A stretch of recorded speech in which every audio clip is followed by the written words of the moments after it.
माने एबे तो श्रावण मास चलीची काउड़िया माने सबु पानी भार उठाए चाली चाली जाई महादेव को जलाभिषेक करुछंती आउ निज निजर मनस्कामना पूर्ण करुछंती।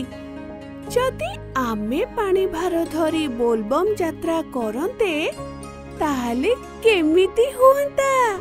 हेले आमे क्यों शैव पीठ को जिबा? आमे केदारनाथ जिबा।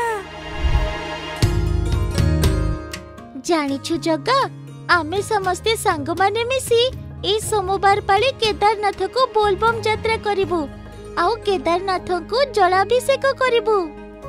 बहुत भल कथा बलराम ताहले मो भी तम सांगरे जिबे आउ केदारनाथ को जलाभिषेक करिबी। आगको कोन हबो जानिबा पई हमर संपूर्ण अध्याय देखंतु।